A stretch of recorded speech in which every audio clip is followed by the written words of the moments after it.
probably on offense as poor as we could.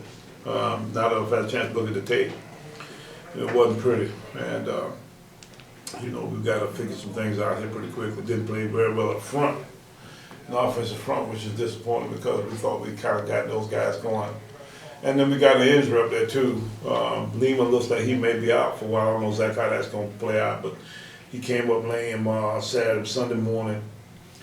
We do get Devin Flowers back from the concussion deal. Hopefully we get Devin and Darius Nunn back. Both those guys were out this past game. So still struggling with Carter a little bit. Andrew Carter still down a little bit with his deal, but we need those guys back pretty quick as possible. So right now, we're looking to get back as close to full speed as we can by Savannah.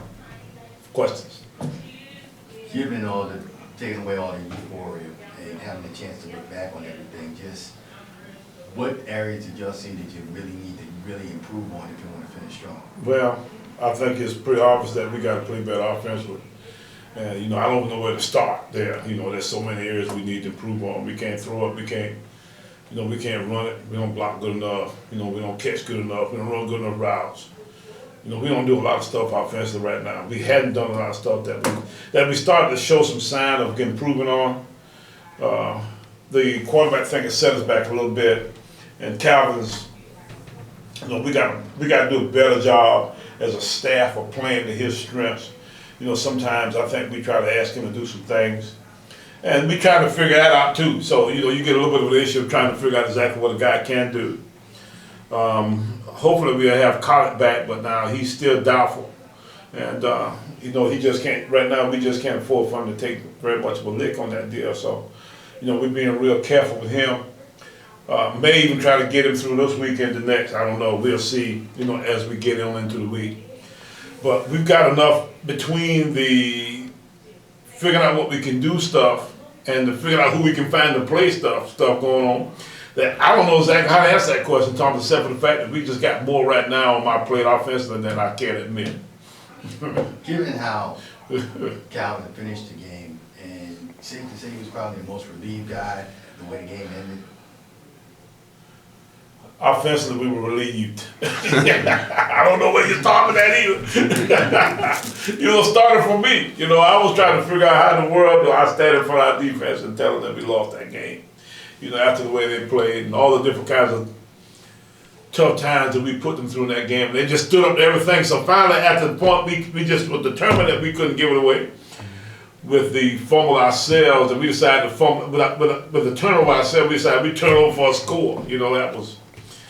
That was not pretty. So, I was relieved. Our offensive staff was relieved. Calvin was relieved, but he was just one amongst many over there on that side that was relieved.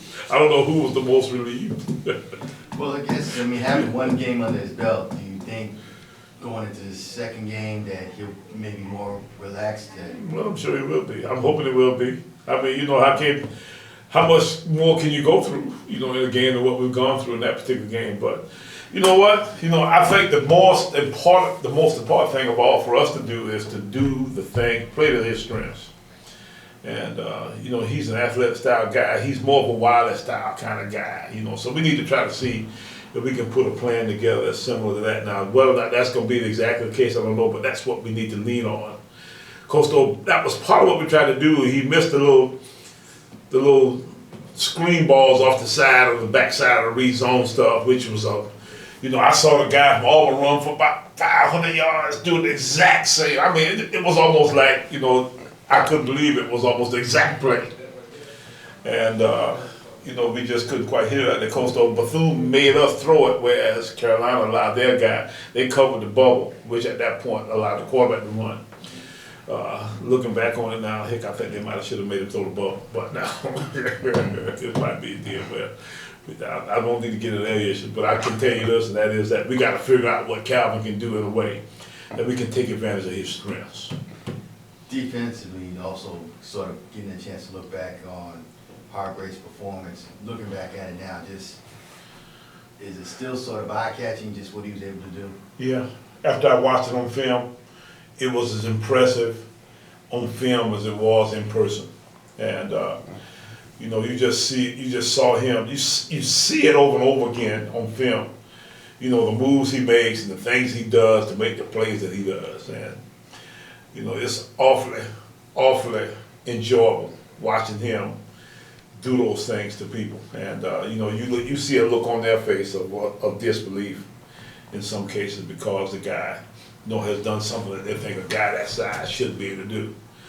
But he's an unusual style of player, you know, to be that kind of guy, you know, who's got that kind of size, you know, to also have that kind of quick twitch ability, you know, is really, you know, what makes him special. In terms of all the years you've been watching football, have you ever seen a defensive tackle you coach have a game like that? You know what? You know, John Courtney, back when I was coaching here back then, was very similar. You know, Phil Murphy could do some stuff from time to time. When Phil was down in the 260, 270 range, oh man, you talk about a special guy. So I see some guys right here, big old Scrap Iron to run around here, was a beast. You think Scrap down because he just run around cooking ribs and stuff, you know, just as a guy. Let me tell you something, Scrap Iron was a doggone stud. So yeah, there's been some guys that come through here. Let me tell you something though. And we had a guy that played here named Harry Carson. That guy, I played with him, and I can honestly say that I played with him for 3 years and never blocked him once. So, you know, there's been some, when you start talking about defensive front guys in Savannah State, you know, you talking about one of the cradles of great defensive front lineman play. You know, I did not see Deacon Jones play here back when he played. I can barely remember him as an NFL guy. But, you know, those guys, I'm sure, were different. Because those were tall, stringy kind of guys. If you look at the Harris of the world, you know, the difference in Hargraves is those were running backs that got to be big enough that they grew out of playing running backs. They still had that kind of size and ability. They still looked like, you know, Harris, when he was 270, 265-ish, you know, 250-ish, you know, he looked like he was 200 pounds. You know, Hargraves looked like a 300-pound. You see a little pull of his gut down there, all that kind of stuff. And for him to be able to do the things he does, you know, so I think I really think he kind of catches people by surprise a little bit because they don't necessarily believe what they see. That once they see him, they say, that guy, he can't play that good, you know. And then they somehow or another snap the football and then, whoa, what the hell was that? So. You think now those teams are going to be even more extra cautious and probably do some schemes to... Oh, I'm sure they will, yeah. But now he'll beat them. He's better than most of them are. So the bottom line is you need to pack your lunch because when he comes, he got something for you, yeah. Well, you also saw Antonio Hamilton get honored. And it seemed like it's worked out well the last couple of weeks having him as returning kicks compared to Austin Smith. You know what? Antonio's got some ability to,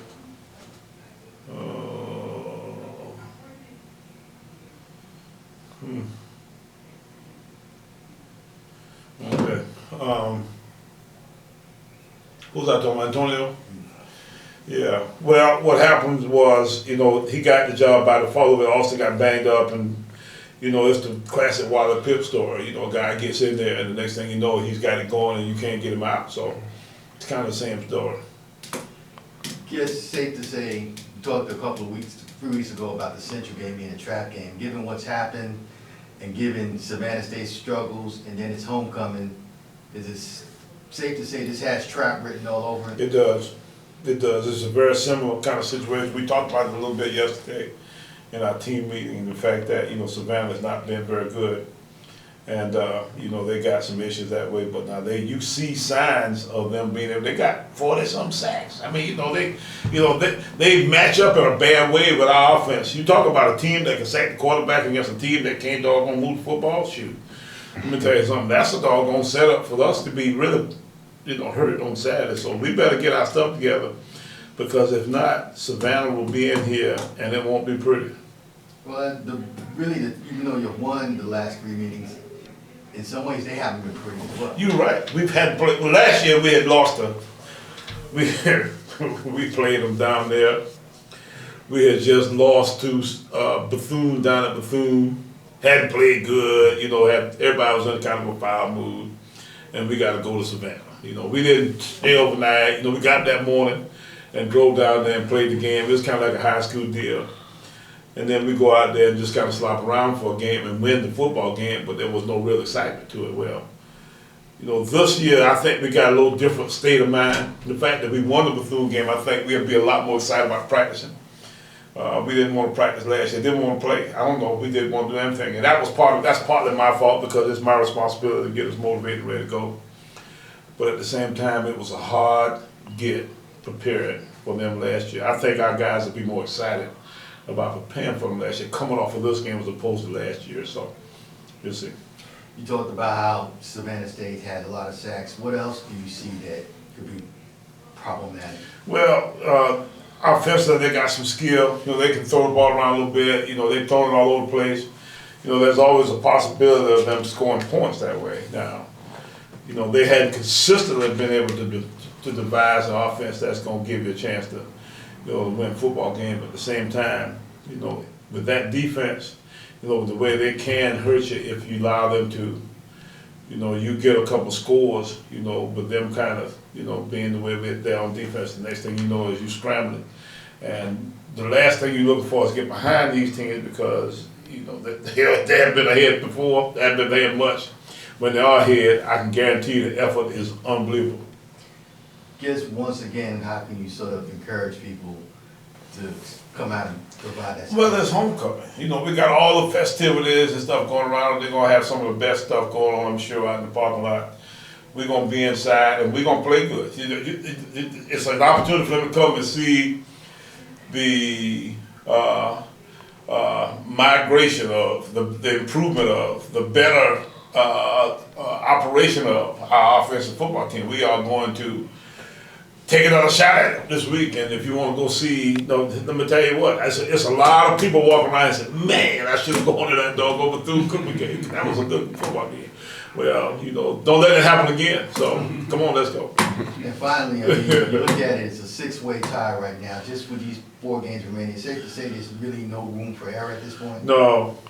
Israel will go home for all of us. So, you know, it's just fun having 5 other cats in there, you know, suffering or being happy. You know, that's the best case. We ought to be, this league right now ought to be as excited about football as any time since I've been in it. You know, everybody's got a piece of the share. Everybody got a shot at the championship. It's fun. You know, I'm glad to hear. I'm happy for the rest of the teams in the league who've gotten, you know, into this mess.